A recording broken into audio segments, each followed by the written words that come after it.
한동훈 비대위원장이 73년생입니다. 그러니까 올해 이제 51살이 되는 셈인데 70년대생, 우리나라 70년대생 대개 50대라고 볼 수 있죠. 그 사람들이 한동훈 비대위원장을 어떻게 보는지, 거의 동년배들끼리 어떻게 보고 있는지 그걸 쭉 취합을 해서 기사를 하나 썼습니다. 제목이 이런 겁니다. 한동훈 같은 정상적인 사람이 나타났다는 게 반갑다. 참 저는 이 제목이 참 기가 막히더라고요. 그동안 우리나라 정치가 얼마나 비정상적인 사람들, 그들의 놀이터였는지, 진즉 한동훈과 같은 정상적인 사람이 우리나라 정치를 이끌었어야 되는데 이제야 정상적인 사람이 나타났다는 게 반가울 정도다 라는 대기업 임원의 말이 있었습니다. 꼴통 보수보다 586이 더 싫다. 총선에서 586이 물러나야 한다는데 반대하는 세대는 없을 것이다. 한동훈은 안철수와는 또 다른 새로움이 있다. 스마트하고 참신하고 이성적이라고 느껴진다. 75년생 전업주부. 똥86 세대는 아직도 자신들이 청년인 줄 알면서도 환갑 지났다며 X세대에게 철이 안 든 것들이라고 비하하는데 수출 자영업자가 이런 얘기를 했습니다. 또 개인 사업자 한 분은 이런 말을 했네요. 2027년에 50대 엘리트가 대통령이 된다면 국운을 바꿔놓는 계기가 될 것이다. 김경률 국민의힘 비대위원이 방금 전에 한 라디오 방송에 출연을 해서 한동훈을 이렇게 평가를 했습니다. 노회하다. 노회하다. 누가 한동훈을 정치 초년생이라고 했는가? 평점 92점을 주겠다. 그 서울이 국회의원이 있는데 그 중에서 서울이 49석인데 국민의힘이 6석 정도에서 싸울 수 있을 것 같다. 뭐 절대 우세라는 표현보다는 그래도 6석은 희망을 걸 수 있을 것 같다라는 얘기가 나온 것이 불과 한 달 전입니다. 그런데 오늘 아침에 한국경제신문도 여론조사 결과를 새로 내놨던데요. 서울에서는 국민의힘이 민주당을 크게 앞질러 가고 있습니다. 이게 지금 누구 덕입니까? 한동훈 덕이다 이겁니다. 한동훈 덕이다. 지난 주말에 나왔던 노컷뉴스 여론조사 결과 제가 잠시 뒤에 보여드리겠는데요. 심지어 노컷뉴스 여론조사 결과에 보면은 비례대표 정당을 투표할 때 어디를 찍겠느냐 물었더니 국민의힘이 53%가 나왔고요.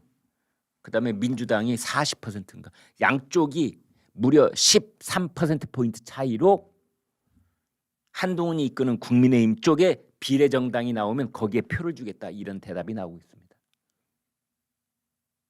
이게 누구 때문에 이렇게 된 거야? 한동훈 효과다. 한동훈 효과. 지금 그러고 있는 겁니다. 김경률 비대위원이 그렇게 말을 했습니다. 김경률 비대위원이 이렇게 실토를 하고 있습니다. 내가 한동훈 위원장이 하는 일에 개인적으로 반대했던 일들도 꽤 있다. 그런데 결과적으로 보면 한동훈 위원장이 다 옳았다. 한동훈 위원장이 하자는 대로 해서 다 성공했다. 한동훈 위원장에게 누가 정치 초보라고 감히 말할 수 있겠는가. 심지어 약간 노회하다는 생각이 들 정도였다. 정말 대단하다. 이런 얘기를 했습니다.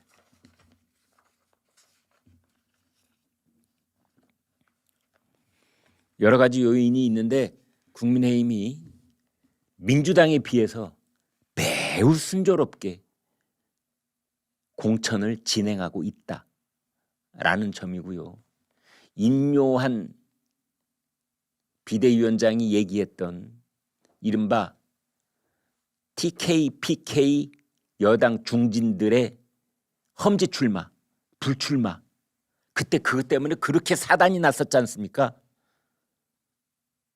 그런데 한동훈 비대위원장이 온 뒤에 그대로 되고 있습니다. PK 지역에서 여당 중진들 원래 자기 지역구 다 떠나가지고 서병수 예를 들면 낯선 곳으로 다 지금 가고 있잖아요. 민주당 현역이 있는 곳 뭐 이런 곳으로. 그다음에 TK 지역 또 뭐 저 용산 대통령실 출신들, 정부 고위 관직 출신들 단수 공천 하나도 못 받았지 않습니까? 지금 단수 공천이 80여 곳이 결정이 됐는데 89곳인가요? 이른바 윤핵관, 용핵관, 용산 대통령실 출신 그 대통령하고 가까운 용핵관이라고 그러는 사람들 단수 추천 하나도 못 받았습니다. 그리고 김무성 후배들을 위해서 자리를 열어주겠다. 김무성 그 뭐 옥새를 가지고 뭐 옥새 파동을 일으켰던 그때 그 장본인 김무성이 한동훈 후배한테 뭐라고 그랬느냐? 내가 보니 공천 시스템이 제대로 서 있는 것 같다. 내 그걸 보니 안심한다. 내 후배들을 위해서 물러나겠다. 김성태 전 원내대표 불출마 하겠다. 왜 그런 결심을 하셨습니까? 그랬더니 내가 원내대표 때 드루킹 사건을 수사하라는 것을 주장을 하면서 단식을 했었는데 다른 사람도 아닌 한동훈 비대위원장이 아침 최고위원 회의에서 비대위원 회의에서 김성태 원내대표가 그 당시에 드루킹과 관련해서 그 단식 투쟁을 했던 것이 민주주의가 훼손되는 것을 막았다라고 발언하는 것을 듣고 김성태 전 의원이 한동훈은 믿어도 되겠다. 그 말이 한동훈 비대위원장의 그 말이 김성태의 단식 투쟁이 한국의 민주주의가 훼손되는 것을 막았다고 한 한동훈의 그 말이 내 마음에 와서 꽂혔다. 그래서 나는 오늘 불출마를 선언한다. 오늘 조선일보 인터뷰에 그렇게 실렸습니다.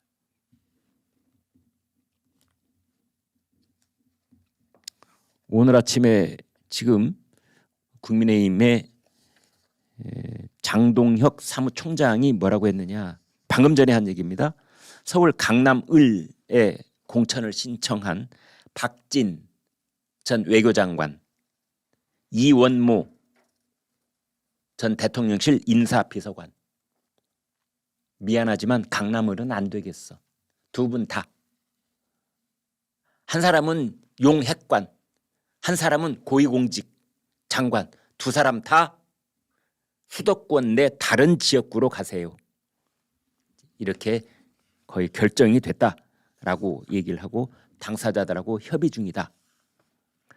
그래서 박진은 뭐 서울 종로에 나올 수 있다, 뭐 아니다, 뭐 얘기가 지금 오가고 있고, 뭐 종로는 아니다라는 얘기도 있고, 조금 더 시간이 흘러봐야 알겠습니다만 이원모는 경기 용인에 가기로 했다, 뭐 이런 얘기도 나오고 있습니다.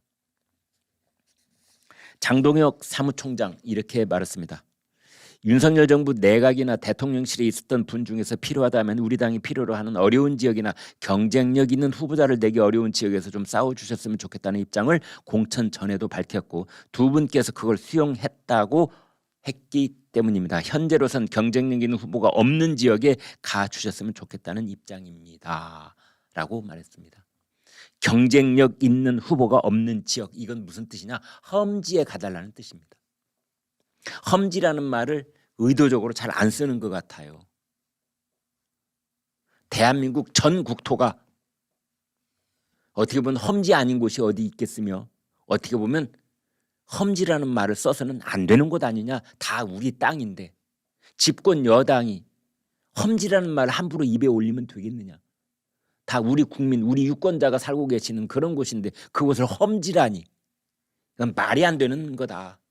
그래서 지금 국민의힘 내부에서는 험지라는 말 쓰지 않기, 지금 그런 상황입니다. 국민일보가 오늘 재미난 제목을 붙였습니다. 국민의힘의 시스템 공천은 쿨 앤드 룰이랍니다.